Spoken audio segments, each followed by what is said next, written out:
Our story kicks off on a stormy night. Deep inside a massive castle, a little boy named Elma is sprinting down the halls, clutching a book like his life depends on it. The second he sits down and cracks it open, this bizarre wave hits him, that unmistakable, wait, I've lived this before feeling. Fast forward a few years, and on the exact day he's set to go through the divine blessing ritual, the big one that officially makes him heir to House Edvon, that deja vu slams into him again, way harder this time. His dad tells him to relax, reminds him he's his son, and to just put his faith in the god of the sword. The priest kicks off the ceremony, and glowing magic runes swirl around Elma, ready to reveal his class. And that's when it clicks for him. He's literally inside the world of that VR game he used to grind non-stop, Magic World. He can barely process it. He actually reincarnated, and to top it off, he still got every ounce of game knowledge locked in his brain. As far as he's concerned, he's already won. Life, success, all of it, basically guaranteed. And if everything lines up the way it's supposed to, he's about to pull his favorite class in the entire game, the most broken, most absurdly overpowered build in Magic World, Heavy Knight. A full-on tank class built to soak aggro and shield the whole team. Sure, compared to other tank classes, it's not exactly flexible, and its damage output is so weak it basically stalls your whole build. Which is why, out here in the real world, that same class gets treated like a total joke. A walking punchline.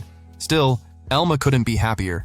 The second the ritual wraps and he checks his stats, boom, exactly what he wanted.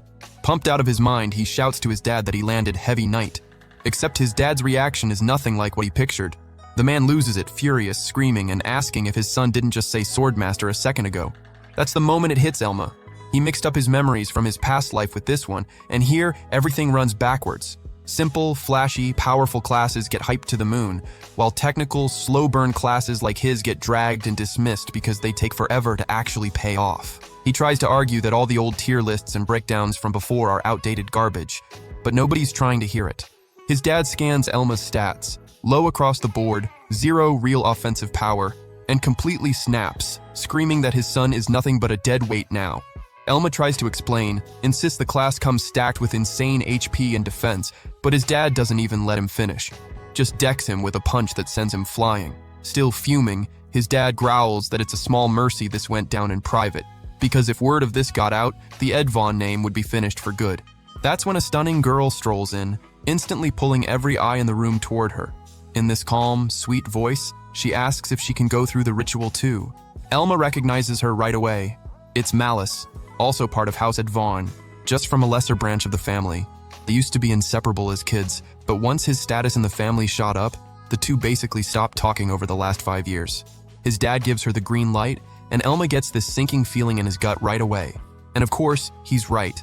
The priest performs the ritual, and just like that, Malice unlocks Swordmaster, the exact class Elma wanted. With a smug little smirk, she even fake apologizes for stealing his class. Elma braces himself, figuring his dad's mood is only going to get worse now that a girl from the side branch outclassed him. Except the opposite happens. His dad lights up, showers Malice with praise, and adopts her on the spot, declaring her the family's new official heir. Malice turns to Elma, practically dripping with contempt, and says she always knew he didn't have what it takes to be heir. Right then, in front of everyone, his dad disowns him, calling the Heavy Knight class a stain on the Edvon name, and orders him out of the mansion immediately. Everyone standing there nods along. Smartest move, they all agree. Elma tries one last time, insisting Heavy Knight is a legitimately strong class that could bring honor to the family, but his dad shuts him down cold, threatening to rip his head off with his bare hands if he ever uses the family name again. Malice just smiles, savoring every second of his pain, while Elma stands there frozen, swallowing the humiliation in total silence. Later that same day, with the rain still coming down, the family butler catches up to Elma at the gate and hands him a small pouch of coins, apologizing that there's nothing more he can do for him. Elma thanks him, takes one last look at the mansion that isn't his anymore, and walks away. No other choice but dead set on turning things around and carving out a name for himself. Up above, Malice watches him go, smiling to herself, satisfied that she's finally taken his place for good. Later, once the storm clears, the bustling city of Rondom carries on like any other day. Adventurers gearing up for their next job, nobles strutting around showing off, and one adorable little girl getting ready to head out with her party, until one of her teammates flatly tells her not to slow them down this time. She's clearly hurt by it, but swallows the sting and goes along anyway. Meanwhile, Elma finally steps off the carriage and, once he's settled into a modest inn, feels this sharp pang of grief hit him as he thinks about everything he lost. His home, his family, the entire life he used to have. But hey, it's fine, because he's still got the strongest class in the game, or at least that's what he tells himself. Still, something's nagging at Elma. The world, the setting, even the city's name, Rondalm, none of it lines up with the game he remembers. He decides he needs to look into this properly, but first, he wants to test out his class and see what his skills can actually do. He pulls up his status screen, checks out the available abilities, and feels a cold shiver run through him. What if things changed, and Heavy Knight isn't the broken class it used to be? Relief washes over him when he sees everything matches the game exactly. He reminds himself that the skill tree lets you pick which direction you want to specialize in, and right now he's got 5 points to spend. Starter bonus points you get the moment you unlock a class. After that, it's 1 point per level. And yeah, how you allocate those points basically writes your entire destiny in this world. There are 2 kinds of skills: fixed ones, locked in by your class, and random ones, rolled when your character's created. Among the fixed skills is the Heavy Armor Oath, widely considered the worst skill tree the entire Heavy Knight class has to offer. It can be strong, sure, but it's brutal to actually pilot well, and most of its abilities have pretty niche use cases. Meanwhile, the defense boost tree is rock solid. It barely grants any new abilities, but it cranks your defense way up. There's also beginner swordsmanship, which once maxed out and paired with certain rare items, evolves into advanced swordsmanship. But Elma, drawing on everything he remembers from his past life, dumps all 5 points straight into Heavy Armor Oath. He instantly feels his power surging, and the system voice confirms it. Heavy Armor Oath leveled up to 2. Skill unlocked. Wall Reflection. Then again, level 5, plus another 10 points of defense added to his stats. Elma's buzzing with excitement. Everything's matching the game 1-to-1, and he's dead certain this build is going to work. Later, up on a hill just outside the city, Elma's fully geared up, decked out in armor that honestly looks more like something out of Norse mythology than starter gear. His stats pop up on screen: 3 attack, 3 defense, 5 magic, and 3 agility. He's got a basic soldier's sword strapped to his side, iron armor covering him head to toe, and exactly 1 skill in his kit: Wall Reflection. With that, he sets off to start grinding levels. Along the way, he stumbles across a jaw-dropping view: towering mountains, scenery so gorgeous it's almost unreal. And for just a second, he forgets all the pain of losing everything. But up ahead, he runs into his very first enemy, Arana. He checks its stats: level 2, 7 HP, 3 MP. Without hesitation, the creature lunges at him, but Elma triggers Wall Reflection, instantly blocking the attack and wiping out the Rana on the spot. The system announces, Elma leveled up to 2. He notices, unlike the game, this is real life now, and the sight of the dead monster is, let's just say, a lot harder to stomach. The system explains that Wall Reflection, whenever it nullifies a melee hit, sends damage straight back equal to the user's own defense stat. Elma walks over to the body and picks up a level 2 magic stone. Not worth much, but he pockets it anyway, just to be safe. That's when he hears someone screaming for help somewhere in the forest. He sprints toward the sound and finds an adventurer running for his life from a whole pack of Ranas. Elma calmly tells him to leave it to him. The guy looks worried at first, but the second he clocks Elma's heavy-duty armor, he assumes he must be some famous, seasoned adventurer. Elma shuts that down immediately, admitting he literally just hit level 2 a minute ago. The guy completely loses it, screaming that they're both done for now, that Elma's way too weak for this, and telling him to rip off the armor and run. But there's something the guy doesn't know. Wall Reflection isn't perfect. It only activates if his defense massively outclasses the enemy's attack power. Against something strong or unfamiliar, it just flat out fails. But against Rhaenys, which he's got completely dialed in, totally different story. Confident with his defense stacked sky high from his skill tree and gear, he draws every single Rhaena toward him and pops Wall Reflection. Elma's sure of it. He can wipe out dozens of them without breaking a sweat. And that's exactly what happens. One single move, and he clears out the entire pack in one shot, leaving the adventurer standing there frozen, jaw on the floor, trying to process what he just watched. Watching Elma stand there completely unfazed, basically farming aura like it's nothing, the adventurer finally asks who the hell he even is. Elma almost blurts out his family name out of habit, but catches himself the instant he remembers his dad's threat. He swallows hard and makes a decision right then and there. From now on, there's only one name that matters: Elma, the Heavy Knight. Nature's putting on an absolutely gorgeous show today, no joke. But the wildest part is that Elma just hit level 8 after wrecking a whole pile of nasty monsters. And on top of that, he snagged the title Unshakable.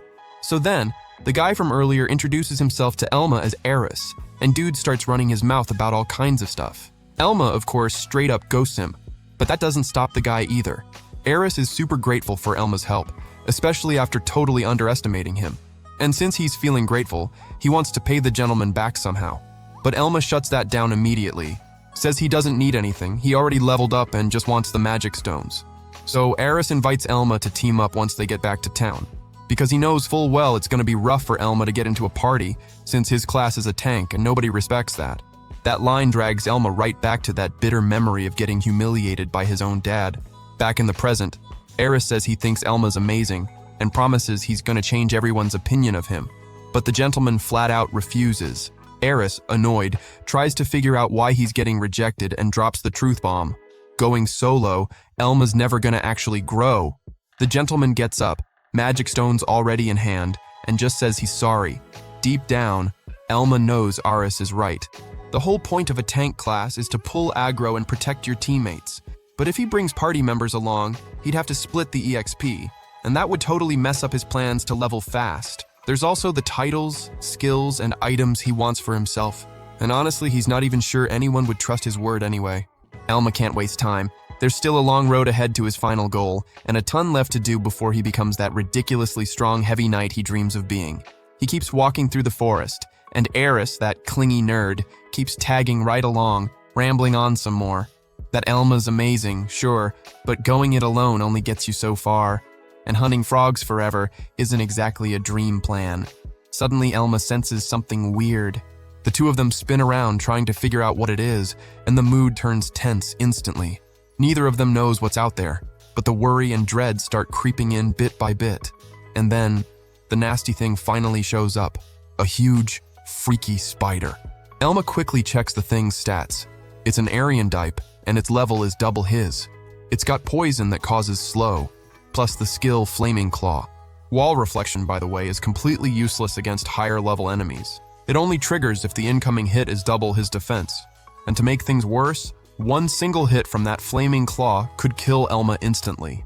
Eris starts beating himself up, thinking he's the one who dragged the Aryan type over there. He jumps up right away, saying he'll hold the spider off so Elma can escape. But Elma tells him to chill and stay put, because he'll handle this himself. Sure, it might be tough, but it's not an unwinnable fight. Eris, of course, immediately doubts him. No way a rookie like that stands a chance against a monster on that level. It's physically impossible. Elma checks his own stats. From the last fight, he earned 7 skill points and decides to dump them all into Heavy Armor Oath. And that's when a pretty sweet upgrade happens. He just unlocked the skill Disarm. With it, landing a hit temporarily cuts the enemy's attack damage, 20% reduction for a full minute. And Elma knows he's going to need exactly that skill to take down the Aryan type.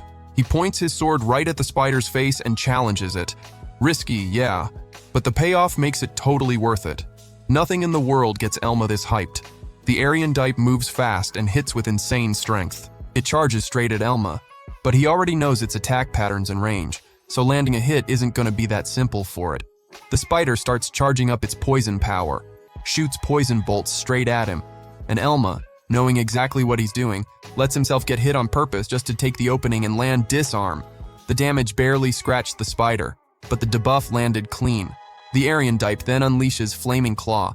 The power behind that hit is insane, but even so, Elma stays on his feet.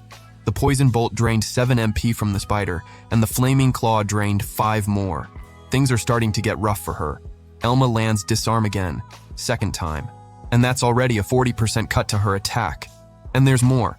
The Unshakable title he earned boosts his defense by 10% as long as he holds that steady stance. Elma's ready. He manages to close the whole gap in level and skill using nothing but knowledge and strategy. And the win is his. He darts around, positioning himself until he finds the perfect opening to finish it, and when the Aryan type leaps at him, it gets knocked down by wall reflection itself. Elma then uses his sword to put an end to that monstrous spider for good. From that fight, he earns 4 more skill points and levels up to 12. But when he tries to dump extra points into Heavy Armor Oath, it won't let him. And that message looks awfully familiar. It's the exact same thing from Magic World. Heavy Armor Oath hit level 15, and Elma unlocked the skill Parry. Now he's got every basic skill in the tree. Eris is still shook, can't wrap his head around it. He even feels bad for underestimating Elma. Figured he wouldn't be able to pull it off alone, and in the end, it wasn't even something worth worrying about. Suddenly, the poison starts kicking in, and Elma feels sick. Eris decides to walk him back to town, and this time, Elma doesn't turn down the company. The two of them make it to town and say their goodbyes there. Eris thanks him for everything and hopes they'll cross paths again soon. Elma crashes into bed, but the night's rough. He's tense, on edge, reliving that awful moment all over again, and wakes up furious at the woman who stole his life. The day after taking down the Aryan Dype, Elma heads to the Rondom Adventurers Guild to get registered. He walks in and the place is packed. Everyone's eyeing him, curious. When he finally gets to the counter, he says he's level 12 and his class is Heavy Knight. People are absolutely disgusted to find out they were paying attention to some Heavy Knight's life this whole time. Pretty pathetic crowd, honestly. The receptionist isn't thrilled either, but she shrugs it off and approves the registration. Elma's now officially a Rank F adventurer. There are 7 adventurer ranks total. You need at least a Rank E member in your party to enter a dungeon, and your rank also caps how many skill points Elma can put into Heavy Armor Oath. Bottom line, he needs to hit Rank E as fast as possible. So Elma hands over a little pouch of magic stones to cash in for money, but a bunch of nasty old geezers start clowning him for even trying to join a party, saying nobody's gonna want trash like him on their team. The receptionist doesn't even know what to do. She warns Elma that there aren't many parties looking for a shield user, so it might take a while. Elma shrugs it off, says he'll deal with it later, and pulls out the magic stones he actually collected. Everyone's floored, especially once they realize he pulled it all off solo. He tells the woman to log that in his report, but she's not sure if Elma's lying about doing it all without help. Honestly, people would rather just believe it's a lie. But Elma's got his composure locked in and doesn't let any of it get to him. With registration done and a little cash in his pocket, what comes next gets Elma's inner magic world gamer blood pumping. He asks if there's any little quest available for him to grab, and the receptionist says, yeah, there is. It's nighttime. Elma heads out on the quest. Somewhere the darkness is only cut through by candlelight and moonlight. The party's standing in a creepy, nightmare-fueled graveyard, the kind that sends a chill straight down your spine. The commander's already talking trash. Says some clown joined this raid quest, talking straight at Elma. Tells the knight to quit spouting nonsense about beating a level 12 Aryan Dype, calling him a rookie who's massively underestimating the monsters and the guilds out there. The commander jabs a finger right in Elma's face and swears he's about to teach him a real lesson. The knight just stares back, knowing things are about to get seriously ugly from here on out. It's basically a declaration of war between the commander and the adventurer. Elma was genuinely stressing about this challenge, but there was no way he was skipping this quest. This thing was about to level him up harder than anything he'd done so far. So Elma played it smart and did the smoothest thing he could. He bowed and said he couldn't wait to team up with Commander Gotan. Gotan just scowled, clearly not vibing with that energy. But whatever, he let it slide. He told Teal to kick off the mission. Teal raised his sword and popped off his tracking skill to scope out nearby enemies, a pretty rare skill for someone still this low level. He picked up a horde of about 30 monsters incoming. Dude immediately started flexing about it, and the second Gotan gave him props, he wasted zero time asking the commander to bump his rank up. Teal started clowning on Elma, saying there were all kinds of weird rumors floating around about him. Elma clocked every little detail and figured it out instantly. Based on his gear, Teal was clearly a red mage. And red mages are that class that learns offensive spells, healing spells, and still packs a solid physical game on top of it. Basically the whole package. Still, Teal kept judging Elma over his class choice, and Elma stayed completely unbothered. Thanked Teal for his concern, but said he genuinely loved being a heavy knight. Teal got flustered, didn't even have a comeback, just turned his back and told Elma to stay out of everyone's way. Elma kept thinking about the red mage class, the trickiest one in the game, hands down. In-game, it's known as the jack-of-all-trades class, does a bit of everything, but never masters anything. Except Elma wasn't just playing a game anymore. In this world, things could work completely differently. The whole group gathered up to start the fight. Gotan gave the heads up that this zombie horde was being led by a ghoul head, a seriously tough monster.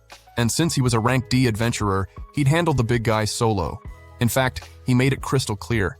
He wasn't covering anyone dumb enough to jump into his fight. The adventurers were not here for that. They didn't feel ready to throw down with the undead. They figured Gotan would have everyone's back, but nope, not happening. The ghoul head clocked in around level 30. Its melee game wasn't anything special, but it had this move called Breath of Hades that could reanimate corpses. Low-level zombies, sure, but still a massive headache. Shouldn't have been too bad, honestly, since they had Gotan, level 40, on their side. If everything went right, everyone would walk out alive. But something was nagging at Elma, and that nagging feeling was already convincing him that deep down, this whole squad was about to get wiped. This place was stacked with nothing but cowards, and a commander running purely on arrogance. Even so, their odds of surviving sat around 80%, even with a crew of scaredy cats who thought this would be a cakewalk, and their strongest player not giving a single thought to the rest of the team. Dying in the game is one thing. Dying in this life could cost way more than some cheap little penalty. Elma decided to go talk to Gotan, asking for more specific intel. The Horde report might have been off, and it'd be too late to fix things if they waited for the worst-case scenario to hit. Gotan flashed this unsettling grin. The other adventurers figured Elma had lost his mind. Like, who has the nerve to backtalk the commander? And yeah, it definitely took nerve. Gotan, dripping with arrogance, asked if Elma was even worthy enough to be giving orders. A few people actually laughed. Elma answered, completely calm, that he was just a low-level adventurer with zero experience, and so was everybody else here. Meanwhile, Gotan, a total veteran, should find this whole thing easy. He bowed again, asked for more instructions, and finished by thanking Gotan on behalf of the whole group. Gotan looked at Elma with total disdain, then turned away and said he wasn't anybody's babysitter. But fine, he'd give out the instructions anyway. Except Teal wasn't trying to hear any of this weak little adventurer talk. He came in hot, saying only some scrub from a garbage class would be scared of a weak zombie. And he even told Gotan they didn't need any instructions at all. The cowards should just hang back in the rear and stay out of their way. Gotan didn't even bother responding, and that's when the zombies showed up, a massive wave of them closing in fast. Elma and Gotan grabbed their weapons, ready to throw down. The ghoul head made its entrance too. And Teal? That dude dropped straight to the ground, shaking with fear. Gotan spun around, asking what the hell they thought they were doing just standing there. They should have been clearing a path for him. And with that, the commander gave the order. Everybody charged the big guy together. Elma just stood there, chill as ever, watching like he always did. He figured the adventurers would be fine, mainly because whatever the ghoul head was holding didn't look like much of a threat. Elma turned to the others and called on everyone to handle the walking corpses together. But the cowardice hadn't worn off yet. They figured Gotan would clear out every last zombie solo, but he was locked in on the boss fight instead. None of this surprised Elma, seeing everyone freaking out. This was the first time this group had ever faced a monster horde, let alone zombies with that nightmare fuel look. And on top of that, they got told to handle it with zero guidance. Elma told everyone to lock in. He had them split into groups of 3. Play it smart, and the zombies wouldn't stand a chance. One adventurer agreed to the plan. Meanwhile, Elma went to pull the monsters at the front line, buying everyone time to get organized. The adventurer got worried. After all, Elma's class was famously slow. Suddenly, a monster popped up right behind the guy. Before he could get sliced up on the spot, Elma sprinted over and dropped the zombie using his skill, Parry.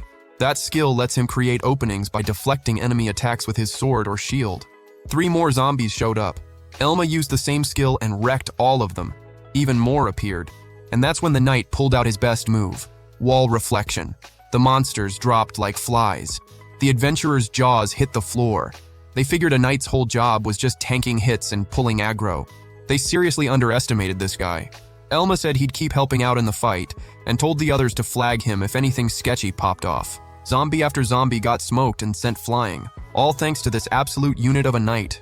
The others couldn't even process that this was supposedly just a heavy knight. And just like that, Elma leveled up to 16. Taking on that many high-level enemies turned out to be super efficient XP-wise. He checked out his stats, and everything had gotten noticeably better. The other adventurers decided to just stay quiet. I mean, Elma was clearly handling everything solo at this point anyway. Still, everyone kept fighting. They were completely gassed. Most of the zombies were already done for, piled up into an actual mountain of corpses. Now that nearly every enemy was down, maybe it was time to go help Commander Gotan out, right? Except it wasn't that simple. That green-headed freak was way above their level. Better to just let Gotan handle that one solo. The fight against the ghoul head was also getting brutal.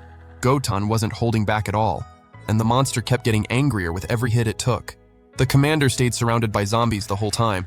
Pulling aggro off him was supposed to be Teal and Paul's job, except those two were straight-up cowards. Gotan had zero intention of letting those losers rank up, and he couldn't afford to get distracted for even a second because the ghoul head was dead set on taking him out. Gotan charged full speed at the big-headed monster. Using his skill Rock Crusher, he made the thing writhe in pure agony on the ground. Elma glanced at the monster's stats and saw its HP was running dangerously low. One more hit, and it was over.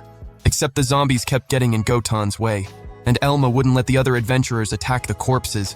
Way too risky. That's when the ghoul head grabbed one of the zombies and tore into it with its own teeth, swallowing the corpse whole. And it wasn't just one, it was several. The big-headed thing ended up recovering HP, a rare ability among ghoul heads. Not every one of that species even has it. Elma thought that was seriously off. That ability shouldn't need to devour that many bodies at once just to heal. The knight noticed something nobody else had caught. This thing was now way more powerful than before.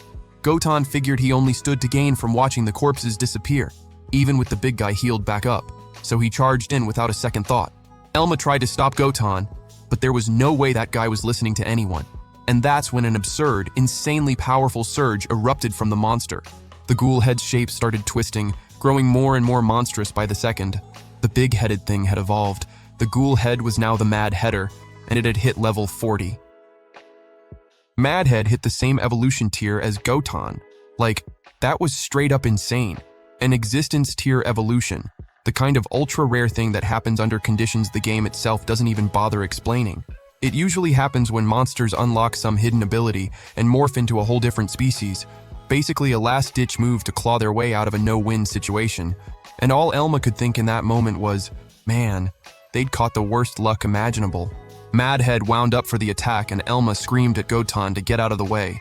Didn't matter though. Elma then yelled for Teal and Paul to distract the big-headed freak, but those two washouts, being the losers they'd always been, had no clue what to even do. They already figured they were dead the second they stepped into the fight. That level of cowardice was a massive problem. If Gotan went down, everybody there was dying with him. Mad Head brought its strike down on Gotan, a hit that could have ended him for good. Gotan got launched way back, and on top of getting wrecked, he was paralyzed too. The freak lumbered over to finish him off, but Elma, the tank knight, managed to cut it off just in time. "I've got Mad Head," Elma said, ordering Teal to hit Gotan with heal and paralysis cure at the same time. Except there was a tiny snag. Teal had heal, but not paralysis cure. The nerd had dumped his skill points into boosting his own attack, and now he had literally nothing to work with against Gotan's paralysis. That trash build was almost enough to make Elma lose it. But whatever, didn't matter now. Gotan needed to get healed, no matter the cost. Teal took off running to get it done. Elma had to hold the line against the big-headed thing for 3 minutes, roughly how long it took for Mad Head venom to wear off. All he had to do was survive 3 minutes against this absolute unit, and pray Teal's heal brought Gotan back into the fight. The rest of the group was pretty sure Elma wasn't walking out of there. An F-rank adventurer didn't stand a chance against something that huge. One guy called everybody idiots, saying this was their shot to bail. Obviously, Mad Head was coming for the rest of them the second it finished with Elma. And honestly, better that way. Because if those losers jumped in, they wouldn't last 10 seconds. Elma didn't have time to babysit cowards while fighting the big head. Now the real fight was starting. Elma was level 16. Mad Head was level 40. One mistake, and Elma was toast. The big head finally attacked. Elma dodged and bolted behind the gravestones. Mad Head chased after him but lost track of him, could only catch glimpses of the night weaving between headstones. Elma tossed a rock behind the monster and pushed forward, except this time, he lost sight of the big head too. The thing reappeared right behind him, and Elma couldn't do a thing about it. One hit sent him flying clear across the graveyard. Elma just wasn't built to go up against something that strong. Not with a level gap like that. This wasn't even supposed to be happening. This fight was about to push Elma to his absolute limit, but he wouldn't be much of a man if some part of him wasn't hyped about it anyway. Elma knew he couldn't just keep taking hits. If he stayed on defense the whole time, Mad Head would land more and more shots. To stay in control, he needed to start swinging back. The knight leveled up beginner swordsmanship to level 5. And with that came Vital Strike, a heavy-hitting move delivered point-blank with the blade, brutally effective against high-defense enemies. Mad Head attacked again. This time, Elma used parry. After dodging a bit, he created some distance and went in with Vital Strike, only managing a shallow cut across the big head's back. Vital Strike's kind of considered a trash-tier skill since it shortens your blade's reach, but the damage it deals is a huge win specifically for someone like the Tank Knight, with low attack and high defense. Still, it wasn't enough to put it down. Mad Head just got angrier and started swinging with zero control. Elma was satisfied with that, so he said, "My job here's done." Up above, Gotan appeared, fully healed and ready to bring the hammer down. He dropped in and unleashed his dragon-splitting strike, making Mad Head cry actual blood. It finally collapsed, lifeless. peace settled back over the relieved adventurers. Elma jumped from level 16 all the way to level 23. Gaotan looked at him thinking, a basic F-rank adventurer survived a monster that almost killed me? Well, Gaotan had shown up at the exact second Elma hit his absolute breaking point, and the knight could only be grateful for that. After a few seconds of silence, Gaotan bowed and said he was sorry. He'd failed as a leader, been way too careless, and honestly, Elma had been right about everything, start to finish. Gaotan then handed the knight the level 40 magic stone, no doubt worth a fortune. Elma happily accepted the gift, seeing as he was dead broke. Gaotan said he'd earned it, since Elma was the one who took down Madhead. And there was one more surprise, a rare item, some kind of shield, that the big head dropped. Gaotan looked visibly interested, so Elma asked if he wanted to just keep the shield for himself. That threw Gaotan off immediately, telling Elma to quit being ridiculous because he didn't go back on his word. Elma was the one who beat the monster, so the item was his to keep. Except Gaotan's face wasn't fooling anybody. It was obvious he was eyeing that shield hard. He asked if he could at least check the item's description. Elma had zero problem with that, of course. Elma picked up the shield, studying it carefully.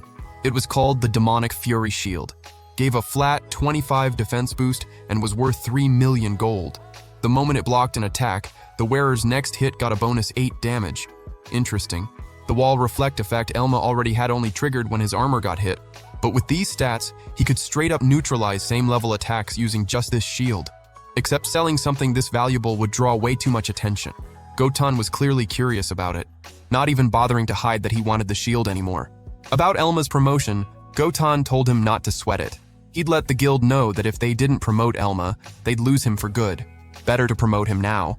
The guild had actually warned Gaotan to keep an eye on Elma, make sure he wasn't cheating somehow, but that warning was a massive mistake on their part. Gaotan swore he'd deck anyone who pushed back on that. Elma couldn't believe what he was hearing, and Gaotan just started cracking up.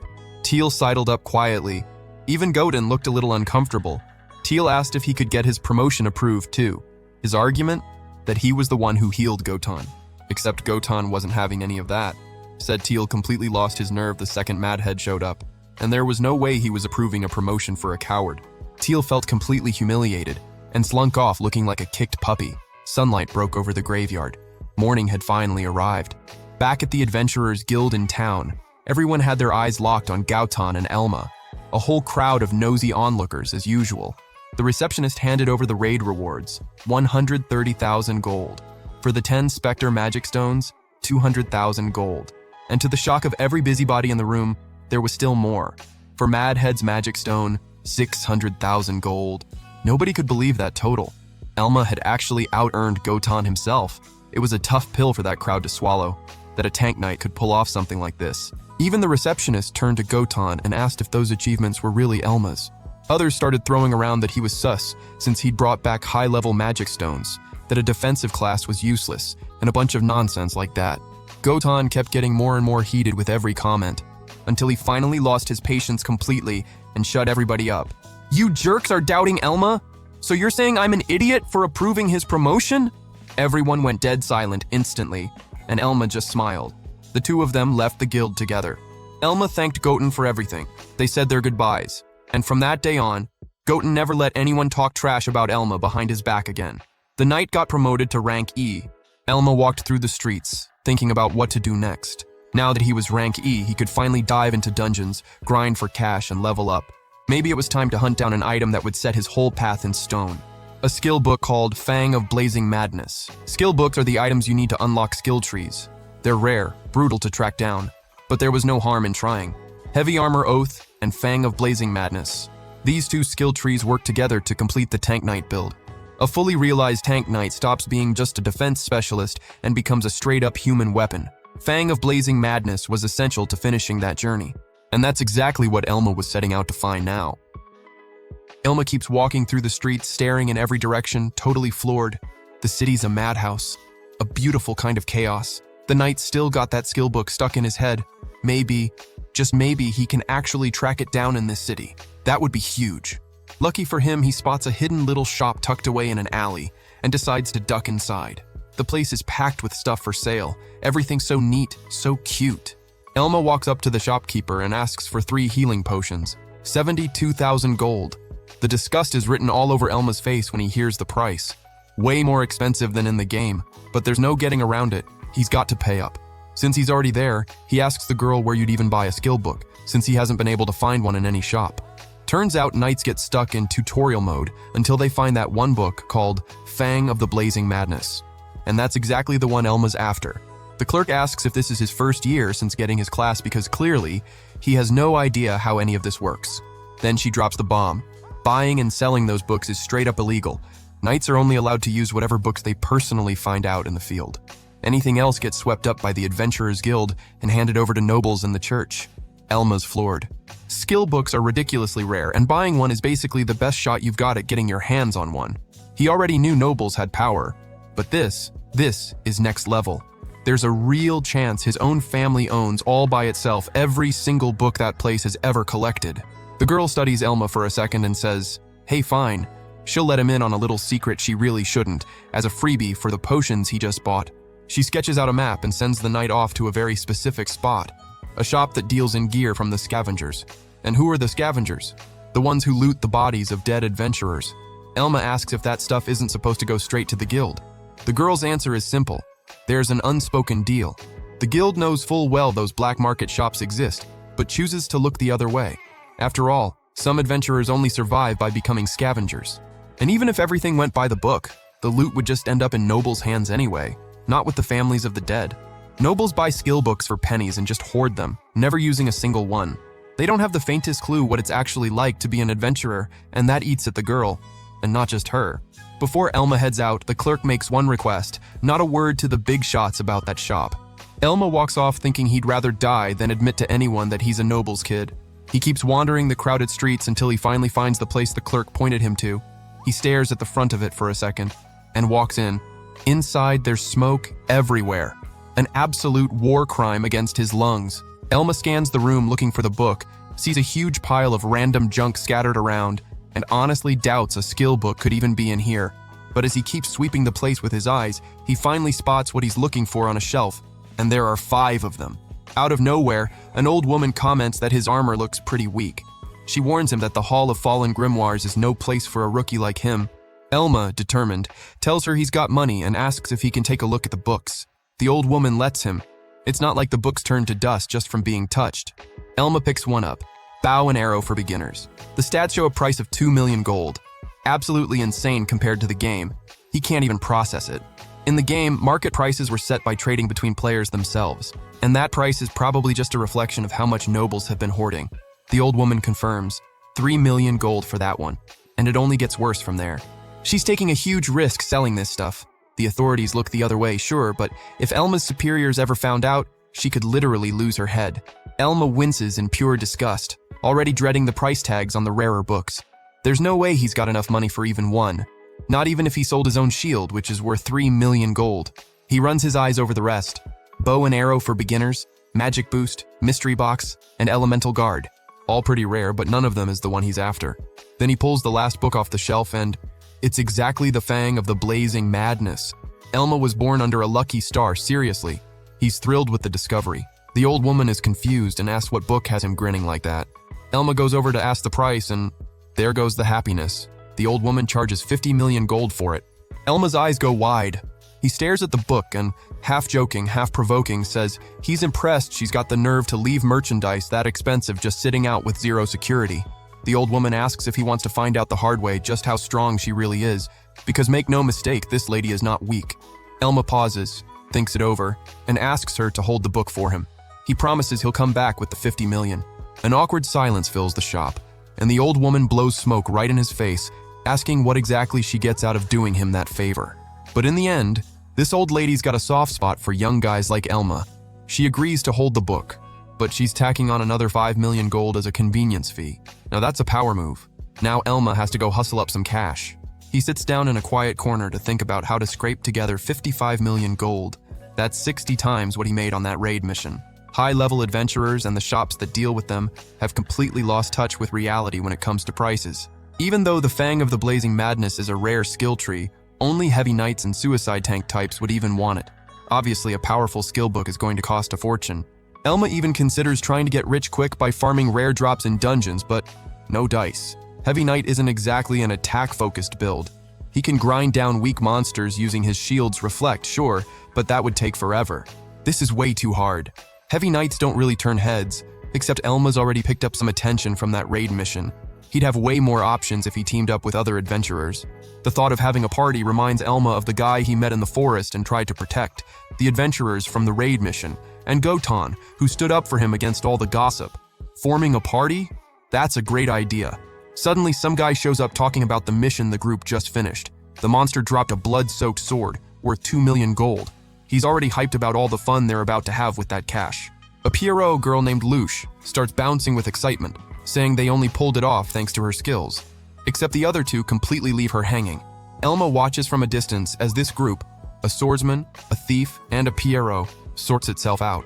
The swordsman Klein turns to Luche, teasing her, saying they finally landed that rare item after diving in and out of dungeons a million times, and gives her pretty sarcastically all the credit for her skills. Luche agrees, all pumped, saying that if they keep grinding dungeons, he'll really start to see the difference, since they're just getting started. But Klein and the other girl, Rice, look at Luche with nothing but contempt. As far as they're concerned, she doesn't deserve a single coin from that sword sale because she's too weak. She's devastated. Meanwhile, Elma is listening very closely. Luche defends herself, says she risked her own life on the front line too, and that even 100,000 gold would mean a lot to her. Klein sighs, bored out of his mind, and says sure, maybe she fought on the front line, but all she actually does is soak up hits. Nothing else. Without a shred of mercy, he tells her flat out that she's useless to everyone. That hits her like a punch to the chest. She argues that she doesn't have any attack skills because she put her points exactly where Klein told her to. She says it's messed up to say all this right after they made so much money together.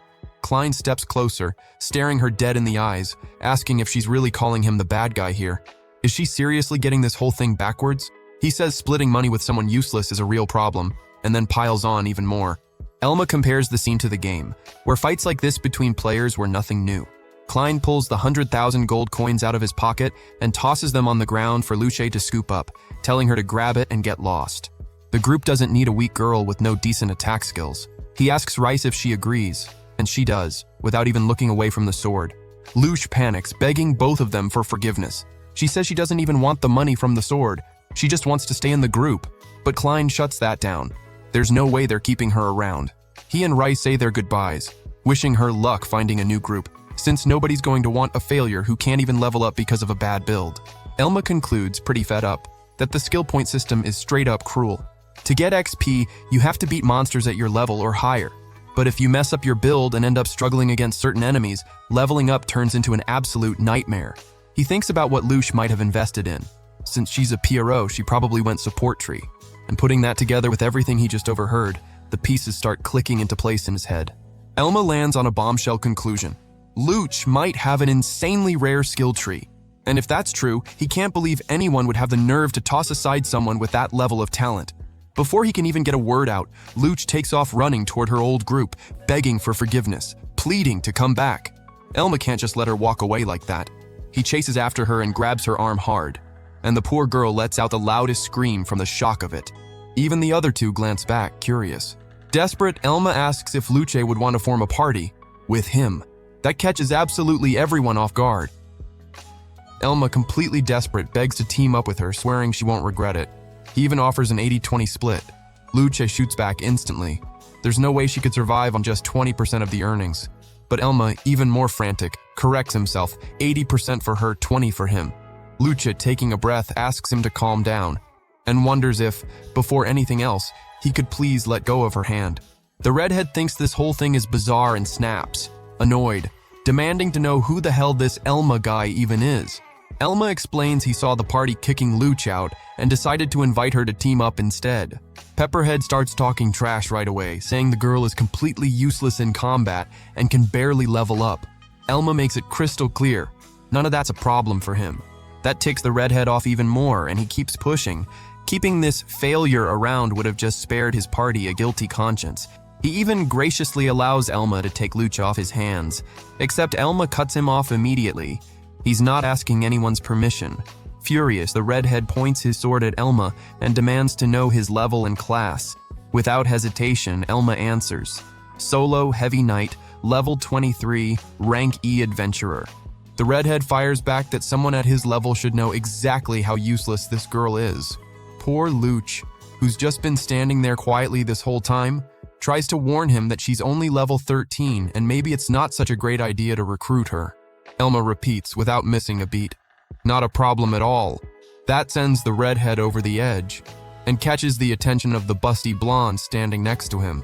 She turns to her partner and points out, "Isn't it weird that a rank E adventurer is so dead set on recruiting Luce? Maybe her abilities are way more useful than they think." Elma tenses up, realizing he might have come off a little too desperate. But the total airhead with the red hair tells his partner to zip it, repeating that Luch's skills are garbage, and it's better to just let her go with Elma and stop wasting their time. He even theorizes, there's no way a heavy knight reaches level 23 solo. Elma probably got kicked from his own party and is desperate to build a new one. Or maybe he's just trying to hit on Luch since she's got a cute face. And he adds, lucky them, because if word got out they dumped someone just for messing up her skill point allocation, their reputation would be toast. The busty hottie agrees, and the redhead, flashing a fake grin, says he was basically waiting for someone like Elma to show up, and asks him to take good care of dear Luch. Elma sees right through their sleazy intentions, but decides to keep his mouth shut. Lucha, glowing with happiness, thanks him and gratefully accepts Elma's offer. Elma feels amazing. He basically just landed himself a golden goose. But the redhead, still not done humiliating Luch, kicks the money that's rightfully hers across the ground, calling the 100,000 gold a parting gift from the party. Reluctantly, she thanks him and reaches to grab the coins. But Elma stops her cold. He tells the redhead to pick up his own thrown coins himself, and none too politely suggests where he can shove them. Then he calls Luch to head out. She hesitates. That's 100,000 gold. That's a lot of money. But Elma makes it clear. Better to walk away owing nothing to people like that. As the two leave, the redhead screams after them, furious, hoping the two losers have a great time together. He tells his partner to come along too, but she asks if she can at least keep the 100,000 gold lying on the ground. The guy, tossing every last shred of pride out the window, dives for the coins himself, screaming that they're his. Later, at a tavern, Elma and Luch settle in for dinner. Super happy, she thanks him again for recruiting her, but then immediately wilts, saying she's really weak. Elma tries to reassure her. Following her skill tree and grinding monsters, her level will climb fast. Except Luch completely tunes out the explanation and instead asks, all curious, whether he did all that because he's head over heels in love with her.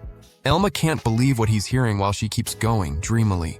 I've been wondering why someone way above my level would protect me like that. It has to be that, right? I mean, I am pretty cute. Luch even admits she thinks Elma's good looking, but asks that they start off as friends first.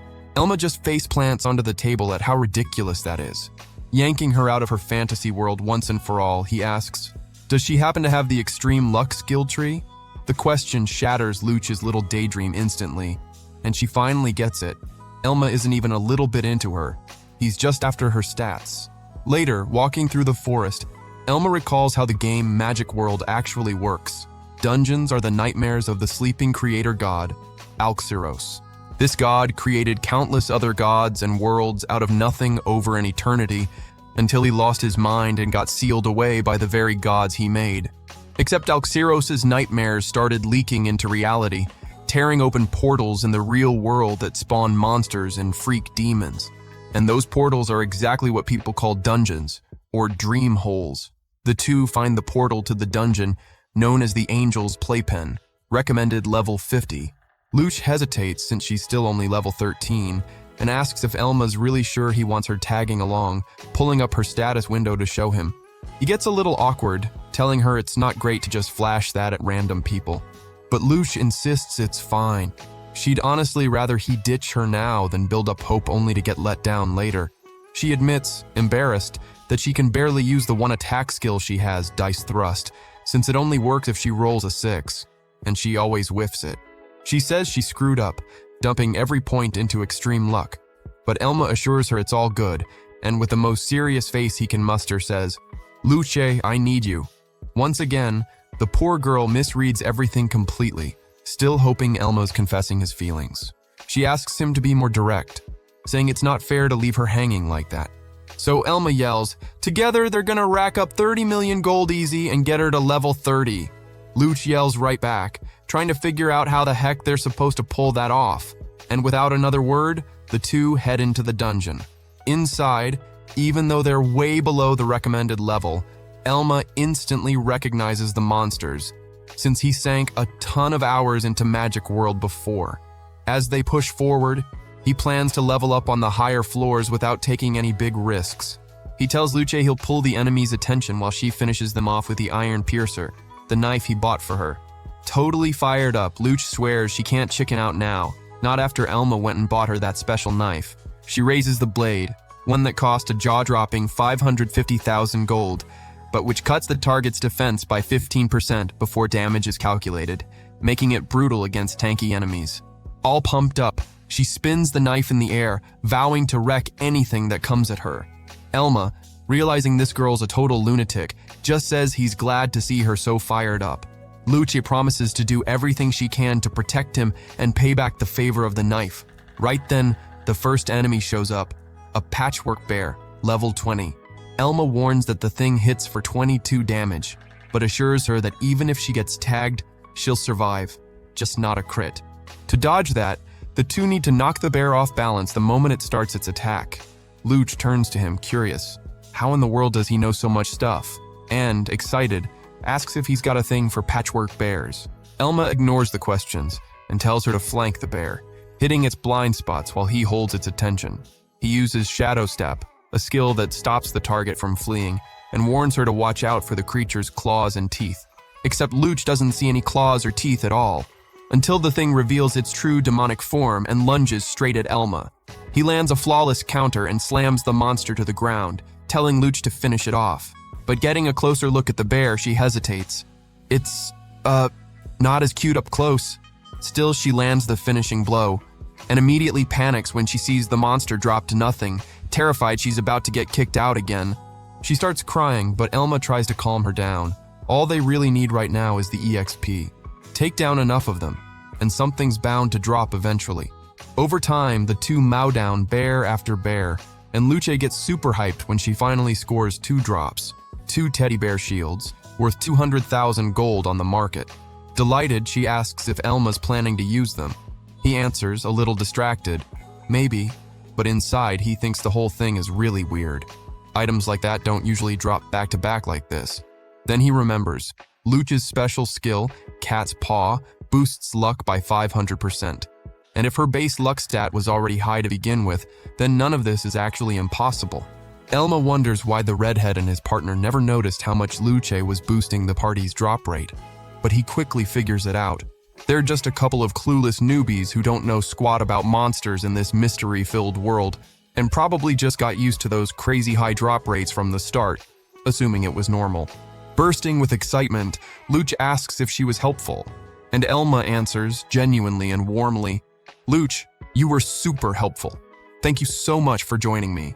She lights up at the praise, even more motivated now, and immediately suggests, "Let's grab 10 shields today."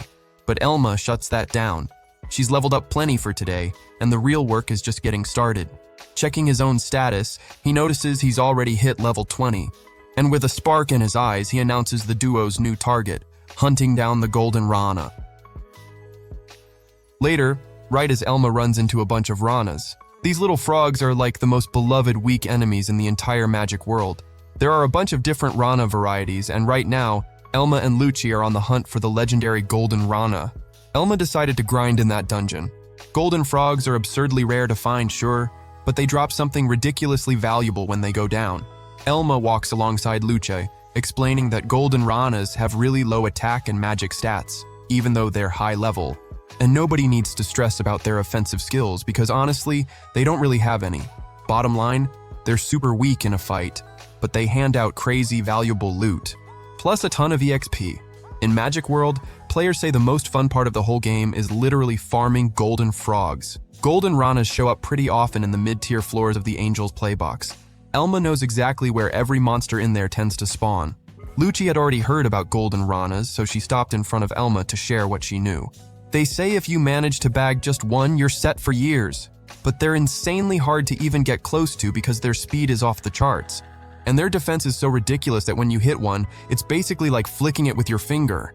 People chase golden ranas non-stop and end up getting swarmed by a mob of other monsters before they know it. Luch actually shudders just thinking about the adventurers who must have died that way. Elma pauses for a second to think about how different this world is from Magic World. Because here, when someone dies, that's it. Game over, for real. It's not some simple game where you just respawn. Hunting golden ranas in this world has to be a massive pain. They're fast, their defense is unmatched, and on top of that, they're completely immune to elemental damage, status effects, and debuffs. Luch is pretty sure she and Elma are like flat out incapable of taking down that ridiculous frog. She almost feels like a total failure just thinking about it. She's even got the piercer knife Elma gave her, which is great against high defense enemies. But that thing isn't gonna so much as tickle a golden rana. Luch is so hopeless about it, she doesn't even believe she'll get within arm's reach of one. Elma doesn't disagree. Golden ranas are super agile and their defense sits at 200. The iron piercer genuinely wouldn't do a thing. Their agility is more than double Luch's, and she's built like a Piero, and more than triple Elma's, who moves like a heavy knight wading through mud. Even Rampart Reflection wouldn't cut it. It'd get completely nullified by the golden rana's 200 defense. Luch asks if hunting them is basically impossible, and Elma tells her to chill, because he's already got a plan to farm them. Even the golden rana's seemingly flawless defense has a weak spot. Luchi's totally shocked. She had no idea heavy knights even had a skill that could deal damage to golden ranas, except Luch quickly finds out that the one who's actually going to attack the golden frog is her, and the poor girl is horrified. Anyway, Elma strolls along all chill, telling Luce to dump the skill points she's got into Madman's acrobatics. Everything hinges on the abilities she unlocks from that, and she has zero confidence it's gonna work out. Suddenly, the two of them get jumped by a gift box that's got a monster hiding inside it. Elma yells at Luce to run, because that's not their target, and it's not even worth fighting. It'll turn into a whole mess if that monster calls for backup. The two of them take off running, while Luch asks if it wouldn't be better to just wipe those monsters out, since that'd bump her up 3 whole levels. Elma says they're fine, because the two of them are already at a solid enough level to farm. Golden ranas. They stop and glance back. No monsters chasing them. Now they can finally relax.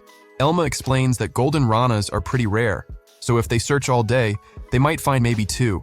And, so he doesn't kill what little hype Luce has left, he promises it's totally worth the time and effort. Luch's expectations shoot right back up. She tells Elma she was just a little worried, and that she's following him wherever he goes. Luch is ready to farm 100, or even 1,000 golden ranas. Elma gives an awkward little smile. He's happy to see Luch so fired up, but the entire Rondal market would have a meltdown if they hunted that many.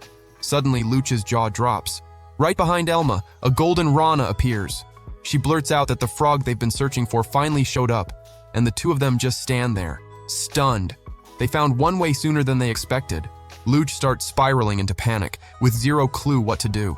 Elma tells her to take a deep breath, because she's gonna need to be dead calm to take this rana down. Luch breathes in deep. She levels up Madman's acrobatics to level 10, and even picks up the 2 skills Elma was hoping for.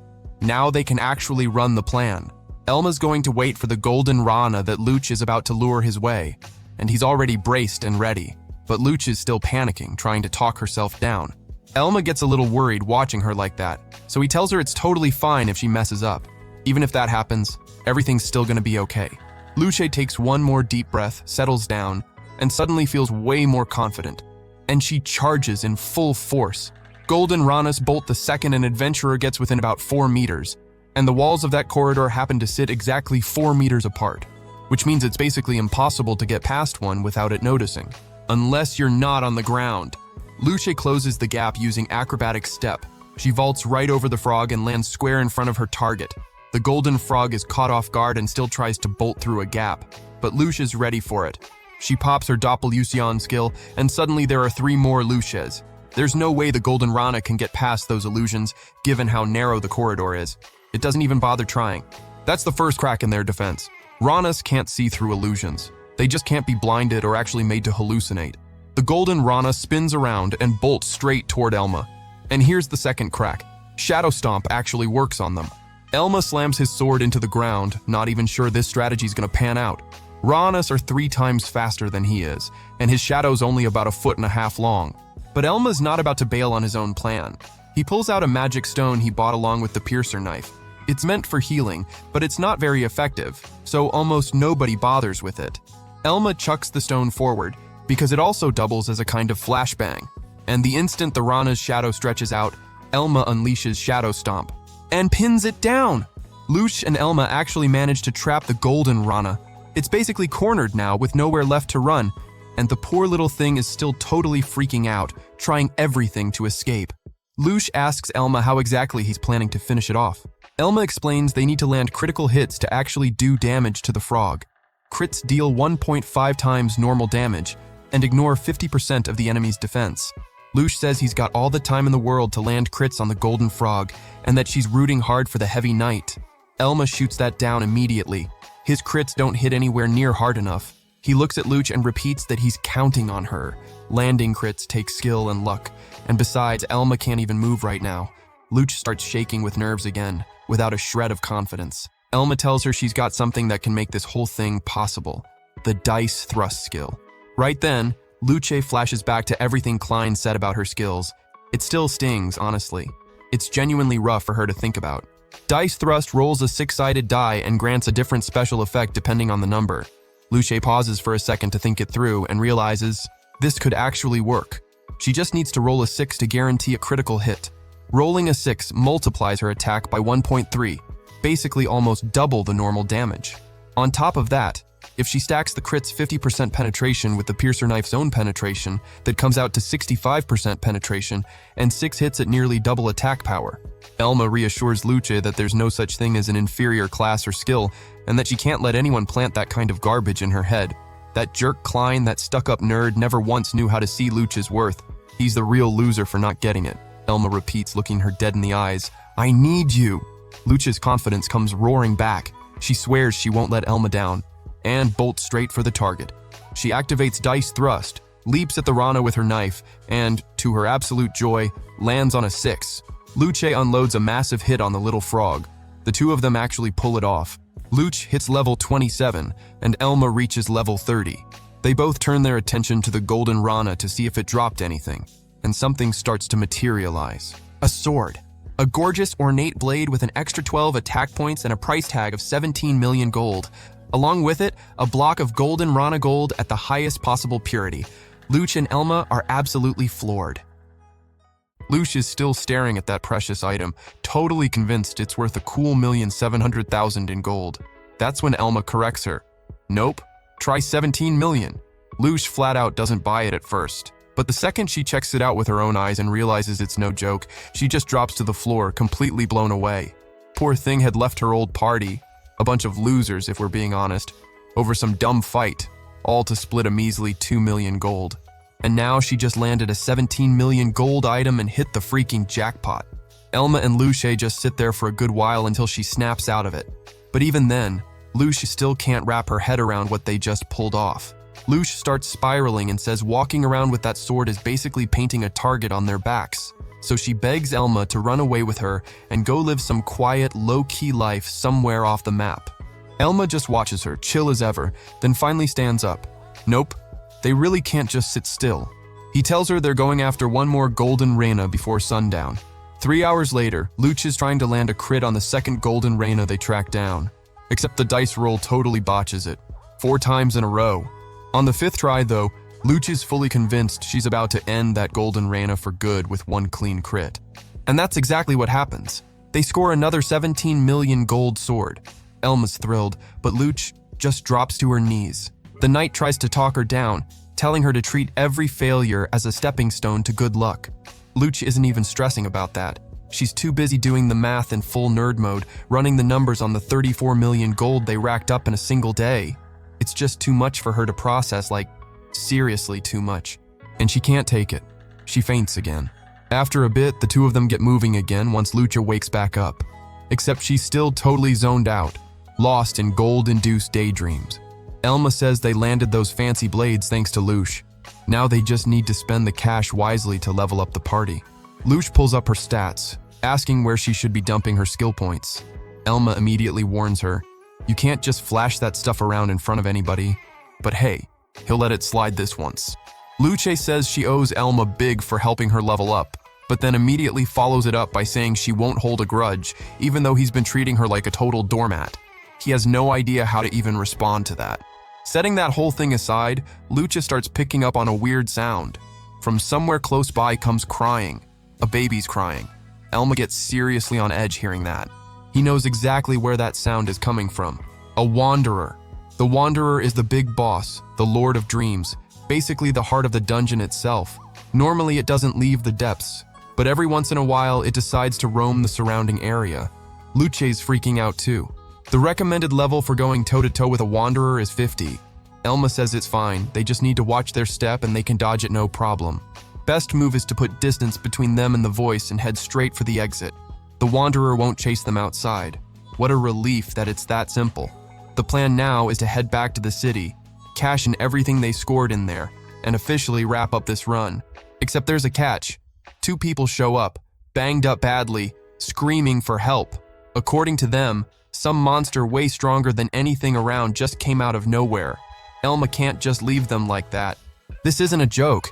If he turns his back, these people aren't walking out of here alive. So he makes the call, gears up to face whatever's coming and tells Luch to get the 2 injured people out of there immediately. Elma's going to draw the monster's attention. He warns Lucha he's got 0 shot at beating a level 50 monster like the Wanderer, but he can buy time, since he knows its weaknesses inside and out. Lucha is a tough sell, but Elma spells it out. That's literally the whole point of a heavy knight. Soak up the enemy's aggro so nobody else has to. Everyone there is terrified. And finally, the enemy starts closing in. The sword it's carrying is caked in blood. This monster's a tin can knight. Elma braces himself and tells Luce to get the 2 injured people to safety, but she can't just leave him behind like that. You can tell the tin can knight's already taken some damage, and that's a solid edge right there. Luch stands her ground, making it clear she's fighting alongside Elma. Together, they're taking that monster down, but Elma shuts her down flat. They're not winning this, and he orders Luch to run. That tin can knight is basically one of the Lord of Dreams' own limbs. The Wanderer's gotta be closing in any second now. To make things worse, 2 more tin heads show up. Luch gets even more terrified. That's 3 level 40 monsters. Elma says he'll catch up to her once he buys some time, but Luch refuses. There's no way she's leaving her ally to handle this mess alone. Faced with all this stubbornness, Elma gets harsh. He tells her he can't be babysitting deadweight while fighting these guys, that Luch's just going to get in the way. That cuts deep for Luch. All she can do is apologize, ask him not to take too long, and head out, just like he told her to.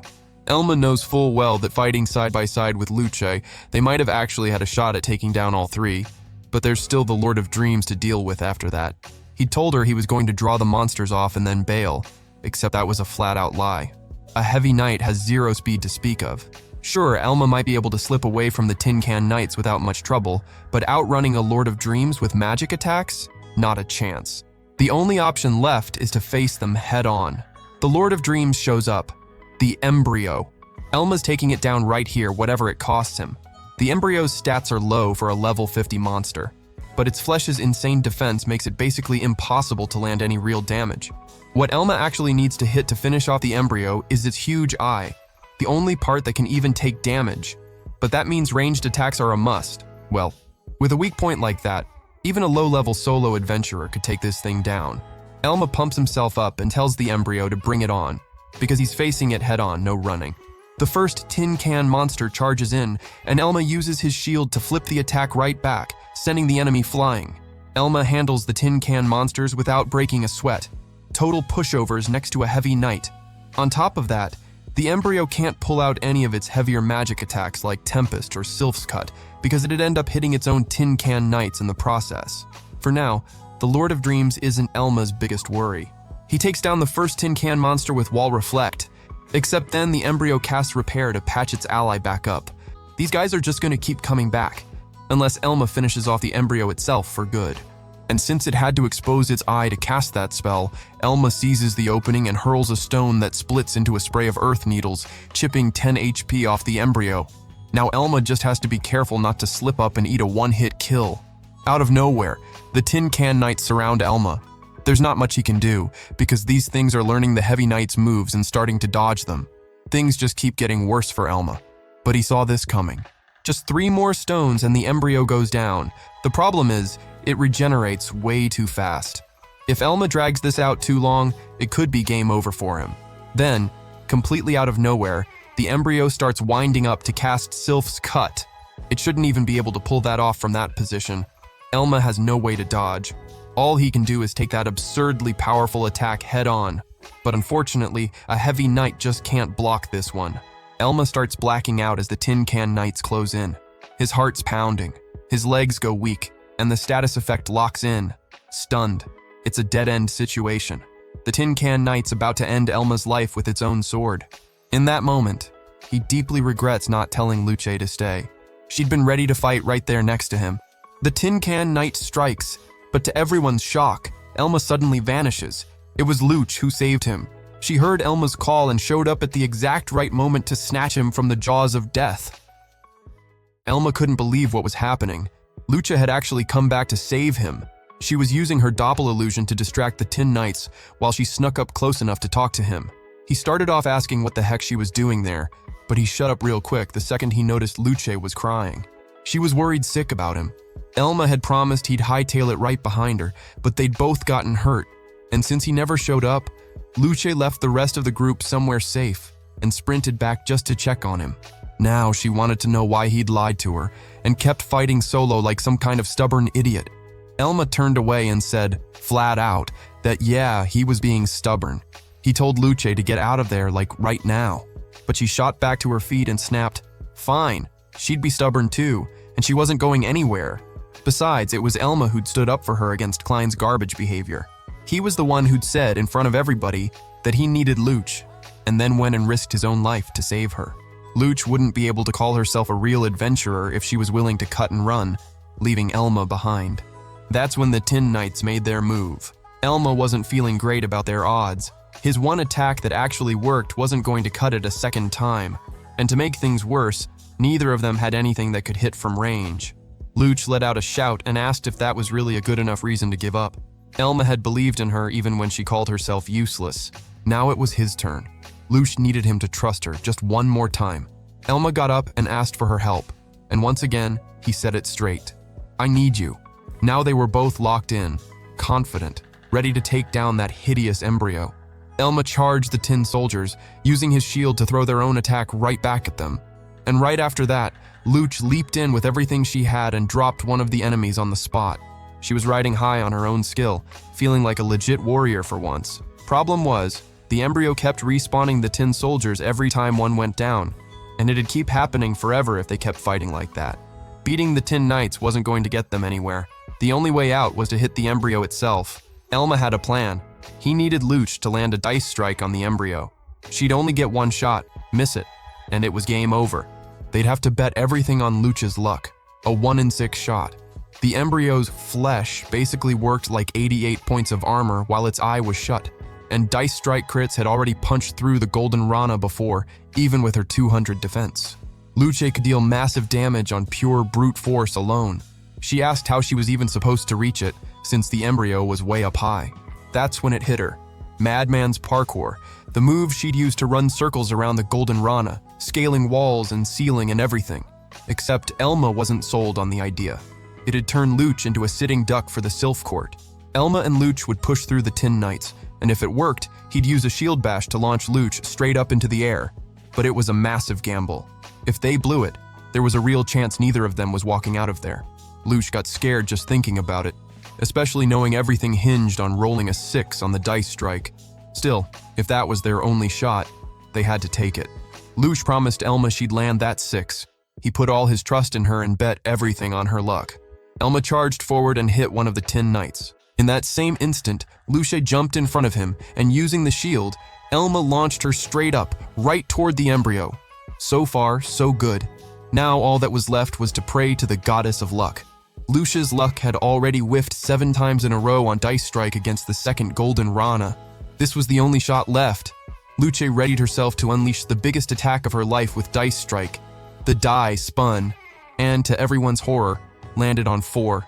Elma's stomach dropped when he realized they'd just blown their one and only chance. Luce was falling, and the embryo was grinning like it had already won. Elma knew they never should have gambled someone's life like that, even if it was the only option they had. He had no idea how she was even going to survive the fall. All Elma could do now was hold off the tin soldiers and try to make sure Lucha landed safely. But then, completely out of nowhere, Lucha planted one foot on the ground and launched herself back up, full confidence, straight into the air again. She rushed the embryo using Madman's parkour. Elma's jaw hit the floor. Lucha vaulted right over the embryo, knowing this was her real, final dice strike, and Lucha landed it. She straight up wrecked the Dream Lord for good. Elma had never been so happy in his entire life. The Tin Knights dropped too, one by one, the second the embryo went down. Lucha leveled up to 39. Elma hit level 41. Elma couldn't stop replaying the mistake he'd made. All he'd been able to do was pray Lucha got lucky. And even after luck turned its back on her, she still managed to pull off the win anyway. Lucha was sprawled out on the ground, still not able to process that she'd actually beaten the Dream Lord.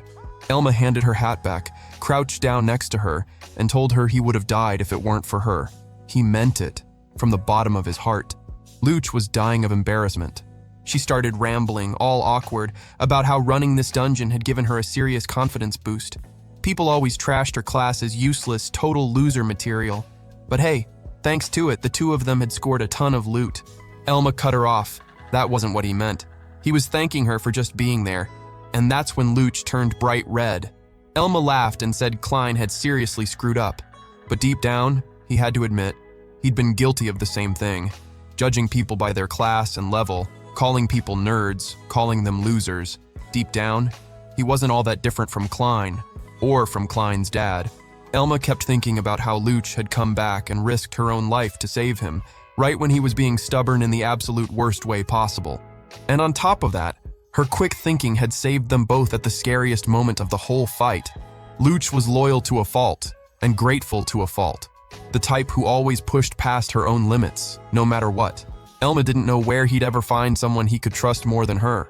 All that praise turned Lucha into a complete flustered mess. Anyway, Elma landed the title, Surprise Baiter. To earn that title, you have to take down a Dream Lord with a party of 2 or fewer, with everyone under the recommended level. It boosts attack and speed by 15% when fighting enemies above your level. Elma had already been planning to get that title eventually, since it was basically essential in the magic world. He just wasn't expecting to land it this soon. Lucha picked up a few tin swords the knights had dropped. Level 35 swords, each adding 9 points of attack and worth 2,400,000 gold. Elma was floored. The Extreme Luck skill tree comes with a ton of perks, like boosting your odds of scoring rare drops. Only catch is, you need some serious guts to walk around with gear that cute equipped. Elma was really hoping the embryo had dropped something good. He asked Lucha if a bow with a wind enchant had dropped. Lucha wasn't totally sure. That bow was one of the possible drops from the embryo. Suddenly, a skill book appeared behind Elma. Books are way rarer than weapons. And this one was from the Wind Magic skill tree. Intermediate tier. Insanely useful. Items like that are worth an absurd amount, especially in that world thanks to the nobles. Elma didn't even fully grasp how much that book was actually worth. Lucha watched the whole thing and asked why he was hiding the book. That's when he explained, they just scored something so insane it could make them a target. Elma was planning to sell the book to that old lady. Suddenly, the dungeon started shaking, but it was nothing to panic about. The dungeon was just collapsing since the Dream Lord had been defeated, and in a few seconds they'd both be back outside without having to lift a finger. Elma knew it wasn't exactly the right moment, but he told Lucha anyway. They just made over 60 million gold. Lucha flat out couldn't process it. Definitely not the moment to drop that bombshell. She collapsed to her knees, completely unable to handle the weight of that much money.